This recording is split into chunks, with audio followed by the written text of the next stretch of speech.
Price the Lord. ഇന്ന് നമ്മൾ ചിന്തിക്കുന്ന വിഷയം പ്രഭാഷകന്റെ പുസ്തകം 16-ാം അധ്യായം 1-ാമത്തെ തിരുലിഖിതം. കൊള്ളരുതാത്ത മക്കളുടെ കൂട്ടത്തെ ആഗ്രഹിക്കരുത്, ദൈവഭയമില്ലാത്ത പുത്രരിൽ സന്തോഷിക്കുകയുമരുത്.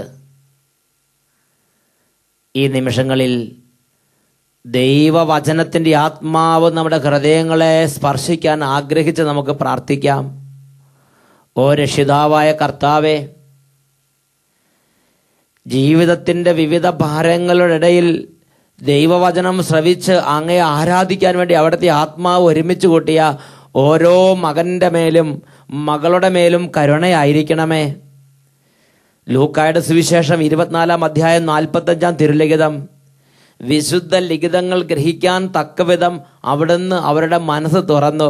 കർത്താവെ, വചനം കേൾക്കാൻ പറ്റാത്ത വിധം അടഞ്ഞുപോയ ഹൃദയങ്ങളെ, മനസ്സുകളെ ഇപ്പോൾ തുറക്കണമേ, അവിടുന്ന് സ്പർശിക്കണമേ കർത്താവെ. യെശയ്യായുടെ പുസ്തകത്തിൽ 51-ാം അധ്യായം അതിൽ 15-ാം തിരുലിഖിതം. തിരമാലകൾ അലറും വിധം കടലിനെ ക്ഷോഭിപ്പിക്കുന്ന നിന്റെ ദൈവമായ കർത്താവാണ് ഞാൻ, സൈന്യങ്ങളുടെ കർത്താവ് എന്നാണ് എൻ്റെ നാമം.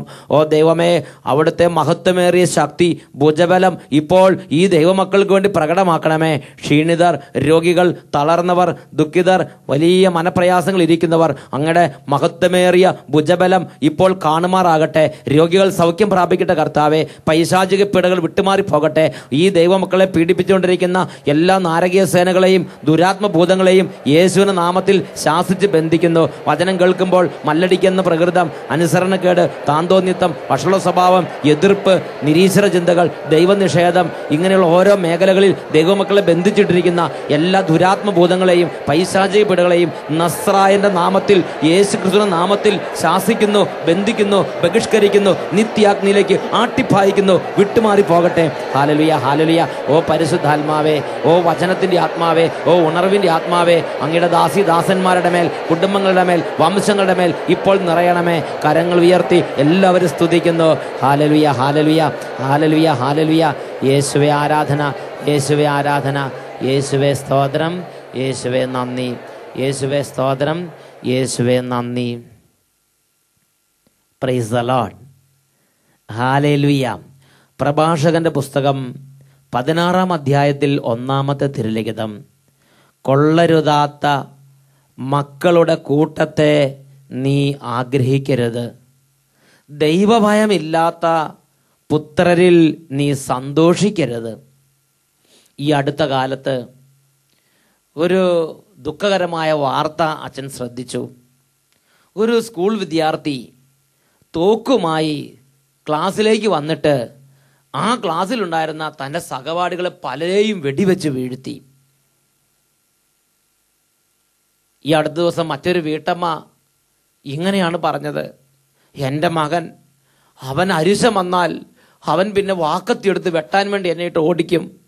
അവൻ അരിശം വന്നാൽ പിന്നെ കണ്ണുമൂക്കില്ല, അവൻ ആരെന്ന് നോട്ടമില്ല, അവൻ എന്ത് തെറിയും വിളിച്ചു പറയും. തെറി വിളിച്ചു പറയുന്ന മക്കള്, അടിക്കാൻ കൈയോങ്ങുന്ന മക്കള്, ക്രൂരത പ്രവർത്തിക്കാൻ മടിയില്ലാത്ത സന്താനങ്ങൾ ഇന്ന് നിരവധി പ്രദേശങ്ങളിൽ തലപൊക്കുന്നുണ്ട്. ഈ ഒരു വേദന ദൈവസന്നിധി പ്രാർത്ഥിച്ചപ്പോൾ ദൈവം വെളിപ്പെടുത്തിയ ഒരു കാര്യമാണ് പ്രഭാഷകന്റെ പുസ്തകം 16-ാം അധ്യായത്തിൽ 1-ാമത്തെ വാക്യം. കൊള്ളരുതാത്ത മക്കളിൽ, ദൈവഭയമില്ലാത്ത മക്കളിൽ ആനന്ദിക്കരുത്. ഏത് മക്കളെയാണ് കൊള്ളരുതാത്ത മക്കൾ എന്ന് ദൈവവചനം പഠിപ്പിക്കുന്നത്? ദൈവഭയമില്ലാത്ത ഓരോരുത്തരെയും കൊള്ളരുതാത്ത മക്കൾ എന്നല്ലേ തിരുലിഖിതങ്ങൾ വെളിപ്പെടുത്തി തരുന്നത്? പ്രിയപ്പെട്ട സഹോദരങ്ങളെ, ദൈവത്തിൻ്റെ ഈ ഭൂമി ജനിക്കുന്ന ഓരോ മകനെയും ഓരോ മകളെയും പ്രിയങ്കരനാക്കി ദൈവസന്നിധിയിൽ സ്വീകാര്യനാക്കി മാറ്റുന്നത് ഹൃദയത്തിലുള്ള ദൈവഭയമാണ്, ഹൃദയത്തിലുള്ള ദൈവഭക്തിയാണ്. ഒരു ദൈവ പൈതലിൻ്റെ ഉള്ളിൽ ദൈവഭയം, ദൈവഭക്തി ഉണ്ടാകാൻ ദൈവത്തിൻ്റെ വചനത്തിൽ ദൈവമക്കളോട് ദൈവം കൽപ്പിച്ചിരിക്കുന്ന ഒരു കാര്യമുണ്ട്. അതാണ് നിയമാവർത്തന പുസ്തകം. അതിൽ 32-ാം അധ്യായത്തിൽ 45-ഉം 46-ഉം 47-ഉം തിരുലിഖിതങ്ങളിൽ നമ്മൾ വായിക്കുന്നത്. മോശ പ്രവാചകൻ ഒരു ആയുസ് മുഴുവൻ ദൈവത്തിൻ്റെ മുമ്പിലും ദൈവജനത്തിൻ്റെ മുമ്പിലും നിന്ന് ജനത്തിൻ്റെയും ദൈവത്തിൻ്റെയും മനസ്സറിഞ്ഞ ദൈവത്തിൻ്റെ ദാസനായ മോശ പ്രവാചകൻ മരിക്കാൻ കിടക്കുമ്പോൾ മരണക്കിടക്കയിൽ വെച്ച് ഇസ്രായേൽ ജനങ്ങളെ മുഴുവൻ തൻ്റെ അരികിലേക്ക് വിളിച്ചു കൂട്ടി. അതിനുശേഷം മോശ പ്രവാചകൻ ആ ജനങ്ങളോട് ഉത്ബോധിപ്പിക്കുന്ന തൻ്റെ മരണനിമിഷത്തിലെ അവസാന ഉപദേശങ്ങളാണ്, അന്തിമ ഉപദേശങ്ങളാണ് നിയമാവർത്തനം 32-ാം അധ്യായം 45 മുതൽ 47 വരെ വാക്യങ്ങളിൽ കാണുന്നത്. അതിൽ അന്തിമ ഉപദേശത്തിൻ്റെ ഏറ്റവും മർമ്മഭാഗം നിങ്ങളുടെ ശ്രദ്ധയിലേക്ക് കൊണ്ടുവരാം. ഇങ്ങനെ ഇസ്രായേൽ ജനത്തെ ഉത്ബോധിപ്പിച്ചതിന് ശേഷം മോശ പറഞ്ഞു, ഞാനിന്ന് നിങ്ങളോട് കൽപ്പിച്ചിരിക്കുന്ന ഈ നിയമത്തിലെ ഓരോ വാക്കും ശ്രദ്ധാപൂർവം പാലിക്കാൻ നിങ്ങളുടെ മക്കളോട് ആജ്ഞാപിക്കുന്നതിനായി അവ ഹൃദയത്തിൽ സംഗ്രഹിക്കുവിൻ. ഞാനിന്ന് നിങ്ങളോട് കൽപ്പിക്കുന്ന ഈ നിയമത്തിലെ ഓരോ വാക്കും നിങ്ങളുടെ മക്കളോട് ആജ്ഞാപിച്ച് പഠിപ്പിക്കുന്നതിന് വേണ്ടി ഹൃദയത്തിൽ സംഗ്രഹിക്കണം. ഒരു അപ്പൻ എന്ന നിലയിൽ, ഒരു അമ്മ എന്ന നിലയിൽ എൻ്റെയും നിങ്ങളുടെയും മക്കളെ വളർത്താൻ, അത് ഇടവകയാണെങ്കിലും കോൺവെൻ്റ് ആണെങ്കിലും കുടുംബമാണെങ്കിലും, ദൈവം ഏൽപ്പിച്ചിരിക്കുന്ന മക്കളെ ദൈവഭയത്തിൽ വളർത്താൻ ദൈവത്തിൻ്റെ ആത്മാവ് ആഗ്രഹിക്കുന്ന പ്രധാനപ്പെട്ടൊരു കാര്യമാണ് ദൈവമായ കർത്താവിൻ്റെ വചനങ്ങൾ ഈ മക്കളോട് ആജ്ഞാപിച്ച് പഠിപ്പിക്കുന്നതിന് വേണ്ടി അവ ഹൃദയത്തിൽ സംഗ്രഹിക്കണം. ഈ ഹൃദയത്തിൽ സംഗ്രഹിച്ചിരുന്ന വചനങ്ങൾ ഈ മക്കളെ ആജ്ഞാപിച്ച് പഠിപ്പിക്കണം. വീണ്ടും മോശ പ്രവാചകൻ പറയുകയാണ്, എന്തെന്നാൽ ഇത് നിസ്സാരമായ കാര്യമല്ല, ഇത് നിസ്സാരമായ കാര്യമല്ല, നിങ്ങളുടെ ജീവനാണിത്. ഈ മോശ പ്രവാചകന് വേറെ എത്ര കാര്യങ്ങൾ പറഞ്ഞു കൊടുക്കാം. നിങ്ങൾ നിങ്ങളുടെ മക്കളെ നല്ല സ്കൂളിൽ വിട്ട് പഠിപ്പിക്കണം. നിങ്ങൾ നിങ്ങളുടെ മക്കൾക്ക് പഠിക്കാൻ ആവശ്യമായ എല്ലാ പരിതോവസ്ഥകളും എല്ലാ അറ്റ്മോസ്ഫിയറും ഒരുക്കി കൊടുക്കണം. നിങ്ങളുടെ മക്കളെ കായിക പരിശീലനത്തിന് വിടണം. നിങ്ങളുടെ മക്കളെ കലയും ഡാൻസൊക്കെ പഠിപ്പിക്കണം. നിങ്ങളുടെ മക്കളെ നല്ല ഭരണ പരിശീലനം കൊടുക്കണം. വിദേശ രാജ്യങ്ങളിൽ വിട്ട് പഠിപ്പിക്കണം. നല്ല സൈന്യത്തെ രൂപപ്പെടുത്തണം. ഒരു ജനം നിലനിൽക്കാൻ വേണ്ടി ഒരു ജനനേതാവ് എന്ന നിലയിൽ മോശയ്ക്ക് തൻ്റെ പിൻഗാമികളോട് പല കാര്യങ്ങളും പറഞ്ഞു കൊടുക്കാമായിരുന്നു. എന്നാൽ മോശ പ്രവാചകൻ അങ്ങനെയുള്ള ഒറ്റ കാര്യങ്ങളും മരിക്കുന്ന നിമിഷങ്ങളിൽ തൻ്റെ ജനത്തിന് ഉപദേശമായി കൊടുക്കുന്നില്ല. മോശ പ്രവാചകൻ പറഞ്ഞ ഏറ്റവും പ്രധാന കാര്യമാണ് അന്തിമോപദേശത്തിലെ മർമ്മഭാഗമെന്ന ഈ ഭാഗത്ത് കാണുന്നത്. എന്തെന്നാൽ ഇത് നിസ്സാര കാര്യമല്ല, ഇത് നിങ്ങളുടെ ജീവനാണ്. എന്താണ് കാരണം? കാരണം ജോർദാൻ അക്കരെ കൈവശമാക്കാൻ പോകുന്ന ദേശത്ത് ദീർഘകാലം വസിക്കുന്നത് ഇത് നിമിത്തമായിരിക്കും. നമ്മുടെ ഓരോരുത്തരുടെ കുടുംബങ്ങളിൽ സമാധാനം ഉണ്ടാകുന്നത്, നമ്മുടെ ഓരോരുത്തരുടെയും കുടുംബങ്ങളിൽ ദൈവിക ശുശ്രൂഷകൾ ഉണ്ടാകുന്നത്, നമ്മുടെ ഓരോരുത്തരുടെയും കുടുംബങ്ങളിൽ പരിശുദ്ധാത്മ പ്രവർത്തനം ഉണ്ടാകുന്നത്, അഭിവൃദ്ധി ഉണ്ടാകുന്നത്, സകല നന്മകളുടെയും അടിസ്ഥാനം മക്കളെ ദൈവത്തിൻ്റെ വചനം എത്രമാത്രം കൽപ്പിച്ച് പഠിപ്പിച്ചിട്ടുണ്ട് എന്നതിനെ അടിസ്ഥാനപ്പെടുത്തിയാണെന്ന് ഒരു യുഗം മുഴുവൻ ദൈവത്തിന് മുമ്പിലും ജനത്തിന് മുമ്പിലും നിന്ന ജനനേതാവായ മോശ തൻ്റെ മരണനിമിഷത്തിൽ അന്തിമോപദേശത്തിലെ ഏറ്റവും മർമ്മഭാഗത്ത് ദൈവജനത്തിന് വെളിപ്പെടുത്തി കൊടുക്കുകയാണ്. ഇനി ദാനിയേൽ പ്രവാചകന്റെ പുസ്തകം 13-ാം അധ്യായത്തിലേക്ക് നമുക്ക് പോകാം. ദാനിയേൽ പ്രവാചകന്റെ പുസ്തകത്തിൽ 13-ാമത്തെ അധ്യായത്തിൽ 1 തൊട്ട് 3 വരെയുള്ള തിരുലിഖിതങ്ങളിൽ ഒരു വ്യക്തിയെ പരിശുദ്ധാത്മാവ് നമുക്ക് പരിചയപ്പെടുത്തി തരുന്നുണ്ട്. ദാനിയേലിന്റെ പുസ്തകം 13-ാം അധ്യായം 1 തൊട്ട് 3 വരെയുള്ള തിരുലിഖിതങ്ങൾ. യോവാക്കീം എന്നൊരുവൻ ബാബിലോണിൽ ജീവിച്ചിരുന്നു. ഹിൽക്കിയായുടെ മകളും അതീവ സുന്ദരിയും ദൈവഭക്തയുമായ സൂസന്നയെ അവൻ വിവാഹം ചെയ്തു. സൂസന്നയെയാണ് ദൈവവചനയോടെ പരിചയപ്പെടുത്തി തരുന്നത്. യോവാക്കീം എന്നൊരുവൻ സൂസന്നയെ വിവാഹം ചെയ്ത് അങ്ങനെ അവർ കുടുംബജീവിതം നയിച്ചു വരികയാണ്. അപ്പോൾ സൂസന്നയുടെ ജീവിതത്തിലേക്ക് വലിയ ഒരു പ്രശ്നം ഇതാ കൊടുമ്പിരിക്കൊള്ളുകയാണ്. 2 ന്യായാധിപന്മാർക്ക് ഈ സൂസന്നയിൽ അഭിലാഷമുണ്ടാവുകയും ഈ സൂസന്നയെ പാപത്തിന് നിർബന്ധിക്കുകയുമാണ്. പ്രിയപ്പെട്ട ദൈവമക്കളെ, സൂസന്നയുടെ ജീവിതത്തിൽ മുമ്പൊരിക്കലും ഇല്ലാത്ത വിധം വലിയൊരു പാപ പ്രലോഭനം. എന്നാൽ സൂസന്ന അണുവിട തെല്ലു നേരം പോലും അങ്ങനെയുള്ള പാപത്തിന് ചെവി കൊടുക്കാതെ, മനസ്സ് വശമതയാകാതെ അവൾ പറഞ്ഞു, പാപത്തേക്കാൾ ഭേദം മരണം. അവൾ ആ ന്യായാധിപരെ ശാസിച്ച് ആ ന്യായാധിപരെ എതിർത്തു നിന്നു, പാപത്തോട് എതിർത്തു നിന്നു. അവൾ ഇതാ ആ ന്യായാധിപന്മാരാൽ മരണത്തിന് വിധിക്കപ്പെട്ടു. ഒരു കുറ്റവാളിയെപ്പോലെ അവളെ കല്ലെറിഞ്ഞ് കൊല്ലുവാൻ വേണ്ടി കൊണ്ടുപോവുകയാണ്. അവളെ സഹായിക്കാൻ ആരുമില്ല. സ്വന്തം ഭർത്താവ് പോലും കൈവിട്ട്, എല്ലാവരും കൈവിട്ട്, അവളെ തെറ്റിദ്ധരിച്ച്, അവൾ നിരപരാധിയാണെങ്കിലും അവളെ കുറ്റം വിധിച്ച് ഈ ഭൂമുഖത്ത് നിന്ന് കല്ലെറിഞ്ഞ് കൊന്ന് തുടച്ചു മാറ്റാൻ വേണ്ടി ആ ന്യായാധിപന്മാർ അവളുടെ മേൽ വിധി പ്രസ്താവിച്ച്. എങ്കിലും അവളുടെ മനസ്സിൽ ക്ഷണനേരം പോലും പാപത്തിന് വഴങ്ങാൻ അവൾക്ക് തോന്നിയില്ല. അവൾ എപ്പോഴും പാപത്തോട് എതിർത്തുകൊണ്ടിരുന്നു. പാപത്തെക്കാൾ ഭേദം മരണം എന്നവൾ ചിന്തിച്ചുകൊണ്ടിരുന്നു. പ്രിയപ്പെട്ട ദൈവമക്കളെ, ദൈവം അത്ഭുതകരമായി ആ ദൈവ പൈതലിനെ അനർത്ഥങ്ങളിൽ നിന്ന് രക്ഷിക്കുന്ന രംഗം തുടർന്ന് നമ്മൾ വായിക്കുന്നുണ്ട്. ഇന്ന് ഞാൻ ചിന്തിക്കുന്ന വിഷയം ഇതാണ്: എന്തുകൊണ്ട് നമ്മുടെ അനേകം സഹോദരീ സഹോദരന്മാരെ പോലെ സൂസന പാപത്തിന് ഒരു ക്ഷണം വഴങ്ങി കൊടുത്തില്ല? എന്തുകൊണ്ട് പാപത്തോട് സന്ധിയില്ലാ സമരം ചെയ്ത്? എന്തുകൊണ്ട് ഭേദം മരണമെന്ന് ചിന്തിച്ച് തെല്ലു നേരം പോലും പാപത്തിന് കീഴ്വഴങ്ങാതെ എതിർത്ത് നിന്ന് തൻ്റെ ജീവൻ പോയാൽ പോകട്ടെ, ഞാൻ ഒരു ക്ഷണം പോലും പാപത്തിന് കീഴ്വഴങ്ങുകയില്ല എന്ന് എന്തുകൊണ്ട് ഈ സൂസന്നയ്ക്ക് ചിന്തിക്കാൻ കഴിഞ്ഞ്? ഇന്നത്തെ കാലത്ത് എന്തുകൊണ്ട് അനേകർക്ക് ചിന്തിക്കാൻ പറ്റണില്ല? അതിനെക്കുറിച്ച് ദാനിയേൽ പുസ്തകം 13-ാം അധ്യായത്തിൽ 3-ാമത്തെ തിരുലിഖിതം ഇങ്ങനെയാണ് വായിക്കുന്നത്: അവളുടെ മാതാപിതാക്കന്മാർ നീതിനിഷ്ഠരായിരുന്നു. മോശയുടെ നിയമമനുസരിച്ച് അവർ എല്ലാ കാര്യങ്ങളും തങ്ങളുടെ മകളെ പഠിപ്പിച്ചിട്ടുണ്ടായിരുന്നു. Praise the Lord, hallelujah.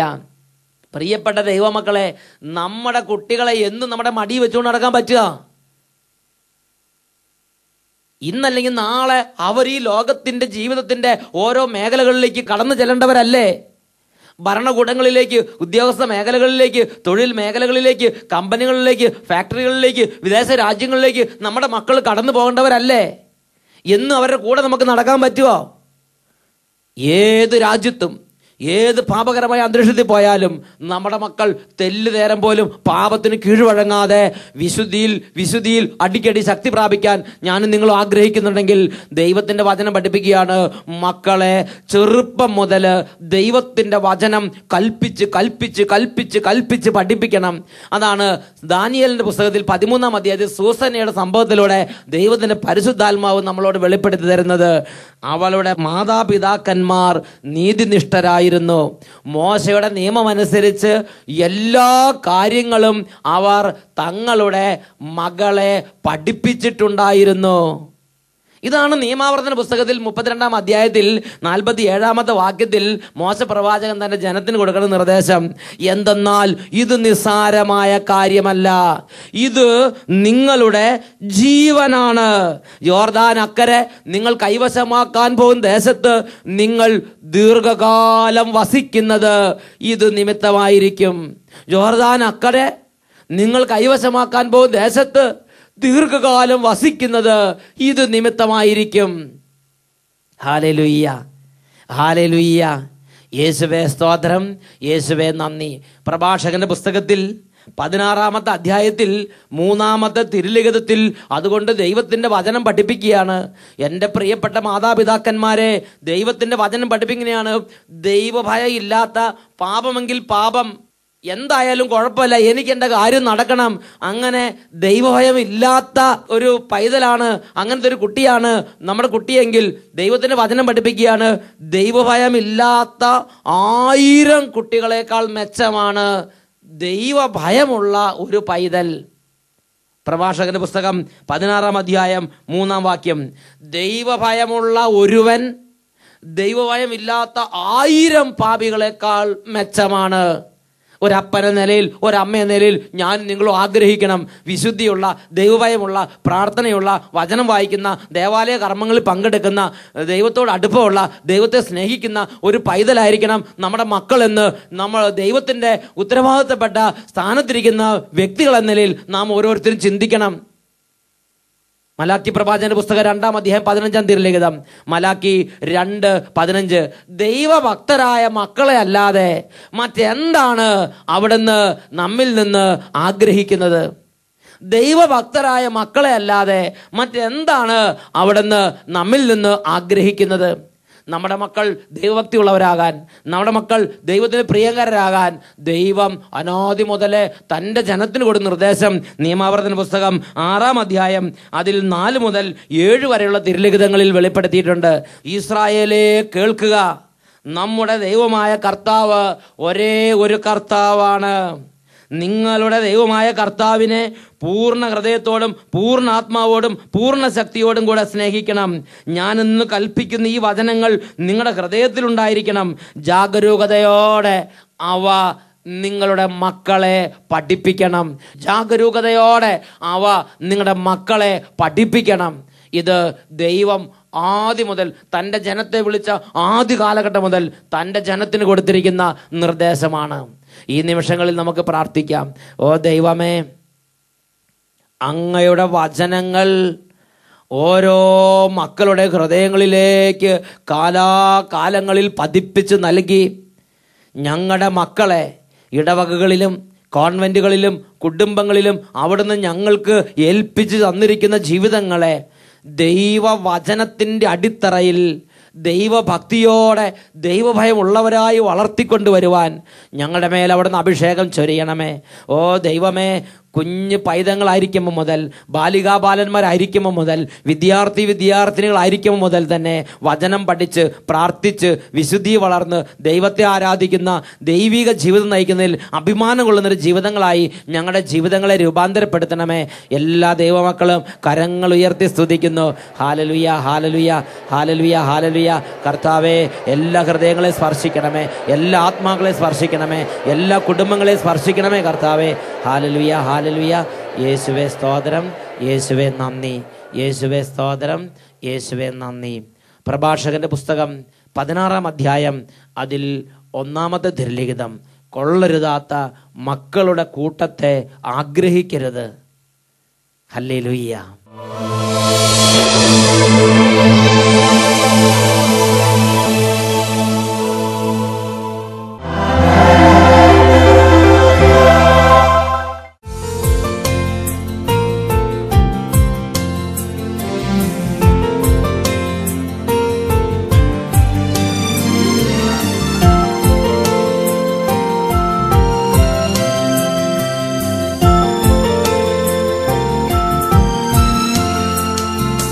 Anupama സ്നേഹത്തിൻ നിമിഷമിതാ, അനുഗ്രഹമേകുന്ന സമയമിതാ, അപ്പത്തിൻ രൂപമായിതാ, ദിവ്യദാനങ്ങൾ നൽകുന്നു.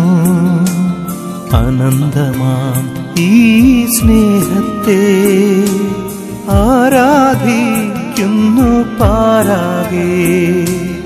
അനുപമ സ്നേഹത്തിൻ നിമിഷമിതാ, അനുഗ്രഹമേകുന്ന സമയമിതാ, അപ്പത്തിൻ രൂപമായിതാ, ദിവ്യദാനങ്ങൾ നൽകുന്നു. അനന്തമാ ഈ സ്നേഹത്തെ ആരാധിക്കുന്നു പാരാകെ. ആരാധിക്കുന്നു ദൈവമേ, ദിവ്യ സ്നേഹമേ. ആരാധിക്കുന്നു ദൈവമേ, ദിവ്യ സ്നേഹമേ. സകല ഹൃദയങ്ങളെയും ഭരിക്കുന്നവനായ ദൈവം യേശു കർത്താവ് ഇതാ ദിവ്യകാരുണ്യ രൂപനായി നമ്മുടെ മുമ്പിൽ. ഈ നിമിഷങ്ങളിൽ നമ്മുടെ കുഞ്ഞു മക്കളെ സമർപ്പിക്കാം. ബാലികാബാലന്മാരും യുവതീ യുവാക്കന്മാരും ദൈവീകമായ അഭിഷേകത്തിന് വേണ്ടി ഇപ്പോൾ ആഗ്രഹിക്കട്ടെ. ദൈവഭക്തിയുടെ അഭിഷേകം, വിശ്വാസത്തിൻ്റെ അഭിഷേകം, പ്രാർത്ഥനയുടെ അഭിഷേകം കുടുംബങ്ങളിലേക്ക് വ്യാപരിക്കണം, വംശങ്ങളിലേക്ക് വ്യാപരിക്കണം. കുടുംബങ്ങളിലും വംശങ്ങളിലും തലമുറകളായുള്ള ദൈവനിഷേധം, നിരീശ്വര ചിന്ത, ഭക്തിരാഹിത്യം, താന്തോന്നിത്വം, ദൈവഭയമില്ലായ്മ എതിർ ചിന്തകൾ, വിമത സ്വഭാവം, മല്ലടിക്കുന്ന പ്രകൃതം, ദൈവത്തോടും ദൈവികാരും മത്സരിക്കുന്ന അവസ്ഥകൾ ഈ നിമിഷങ്ങളിൽ കുടുംബങ്ങളിൽ നിന്നും മക്കളിൽ നിന്നും വിട്ടുമാറി പോകണം. അതിനുവേണ്ടി ആഗ്രഹിച്ച് 2 കരങ്ങൾ ഉയർത്തി എല്ലാവരും സ്തുതിക്കട്ടെ. ഹല്ലേലൂയ. ഓ കർത്താവേ, സ്തുതിയുടെ നിമിഷങ്ങളിൽ, ദൈവാരാധനയുടെ നിമിഷങ്ങളിൽ കുടുംബങ്ങളിൽ അത്ഭുതങ്ങൾ സംഭവിക്കട്ടെ. തലമുറകളായി കുടുംബങ്ങളിലുള്ള എല്ലാ തരത്തിലുള്ള പൈശാചിക പീഡകൾ മാറിപ്പോകട്ടെ. മക്കൾ ദൈവഭക്തിയിലും വിശുദ്ധ കൂദാശയിൽ നിന്ന് അകന്നു പോകാൻ കാരണമാകുന്ന എല്ലാ ദുർപീഡകളെയും ദുരാത്മബാധകളെയും യേശുവിന്റെ നാമത്തിൽ ശാസിക്കുന്നു. കുടുംബങ്ങളിൽ നിന്ന് വംശങ്ങളിൽ നിന്ന് വിട്ടുമാറി പോകട്ടെ. Hallelujah, hallelujah. മക്കളെയും കുടുംബാംഗങ്ങളെയും പ്രാർത്ഥനയിൽ നിന്നും കൂദാശകളിൽ നിന്നും വിശുദ്ധ ജീവിതത്തിൽ നിന്നും ദേവാലയ കർമ്മങ്ങളിൽ നിന്നും അകറ്റിക്കൊണ്ടു പോകുന്ന നാരകീയ സേനകളെ, ദുരാത്മഭൂതങ്ങളെ, പൈശാചിക ശക്തികളെ നസ്രായന്റെ നാമത്തിൽ കൽപ്പിക്കുന്നു. ഇപ്പോൾ കുടുംബങ്ങളിൽ നിന്ന് വിട്ടുപോവുക. Hallelujah, hallelujah. യേശുവേ ആരാധന, യേശുവേ സ്തോത്രം.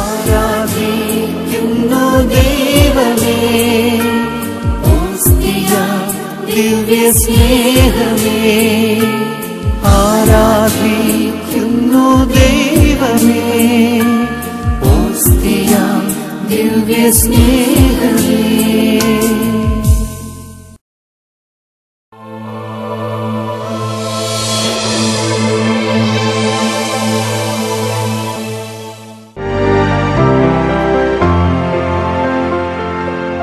എൻ്റെ പേര് ബോബൻ. പാലാരൂപതയിലെ പ്ലാസനാൽ ഇടവകയിൽ നിന്ന് വരുന്നു. എൻ്റെ മോൻ്റെ രോഗം സൗഖ്യമായത് വെളിപ്പെടുത്താൻ വേണ്ടിയാണ് ഞാൻ ഇവിടെ വന്നിരിക്കുന്നത്. 2009 മെയ് മാസം 24-ാം തീയതി തുടങ്ങുന്ന ആഴ്ചയിലെ ധ്യാനത്തിൽ ഞങ്ങൾ സകുടുംബം കിടന്നുള്ള ധ്യാനത്തിൽ വന്ന് സംബന്ധിച്ചു. തൽഫലമായി രോഗം പൂർണ്ണമായി സൗഖ്യപ്പെട്ടു. 10 വർഷമായുള്ള ആസ്മരോഗം പരിപൂർണമായും ആ ധ്യാനത്തിൽ വെച്ച് വിട്ടുപോയി. ഇപ്പം മെയ് മാസത്തിൽ മാറിയതാണ്. ഈ 5-6 മാസം നോക്കി ഒരു കുഴപ്പമില്ല. Price the Lord.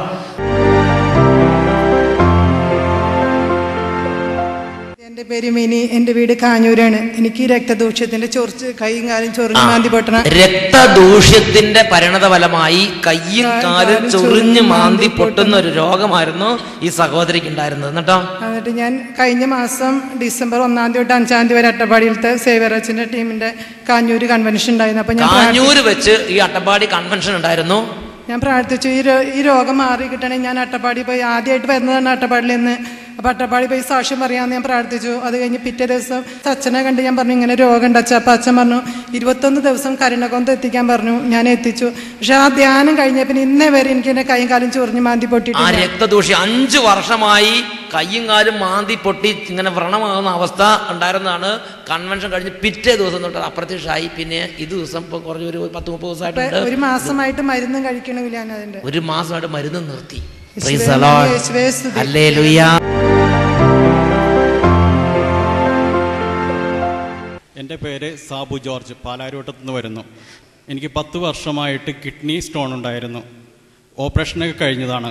1-2 വർഷം കഴിയുമ്പോൾ രണ്ടാമതും ഫോമാകും സ്റ്റോൺ. 3 സ്റ്റോൺ ഉണ്ടായിരുന്നു. ഞാൻ അത് വെറുതെ വിട്ടു. പിന്നെ ഒന്നും ചെയ്യാൻ പോയില്ല. ഇവിടെ മാസാദ്യ വെള്ളിയാഴ്ച പ്രാർത്ഥനയ്ക്ക് വന്നു. എന്നിട്ട് കഴിഞ്ഞ മാസം സ്കാൻ ചെയ്തപ്പോൾ സ്റ്റോൺ ഒന്നുമില്ല. അതിൻ്റെ റിപ്പോർട്ട് ഞാൻ കൊണ്ടുവന്നിട്ടുണ്ട്. ഇതാണ് ആ റിപ്പോർട്ട്. അതായത് 10 വർഷമായി കിഡ്നി സ്റ്റോൺ നിമിത്തം ക്ലേശം അനുഭവിക്കുന്ന സഹോദരനാണ്. ട്രീറ്റ്മെൻറ്റ് പലതും ഈ 10 വർഷം കൊണ്ട് എത്രയോ ട്രീറ്റ്മെൻറ്റുകൾ. എന്നാൽ കഴിഞ്ഞ ആദ്യ വെള്ളിയാഴ്ച ഇവിടെ ഒന്ന് പ്രാർത്ഥിച്ച് അതിനുശേഷം പോയി പരിശോധിച്ച് നോക്കുമ്പോൾ കിഡ്നി സ്റ്റോണേ ആ പ്രദേശത്ത് കാണാനില്ല. ഹല്ലേലൂയ. അതിന് റിപ്പോർട്ടാണ്, ഡോക്ടറിൻ്റെ സർട്ടിഫിക്കറ്റാണ് ഈ കൊണ്ടുവന്നിരിക്കുന്നത്. Price the Lord. കരങ്ങൾ ഉയർത്തി അടിച്ച് കർത്താവിനെ മഹത്വപ്പെടുത്തട്ടെ.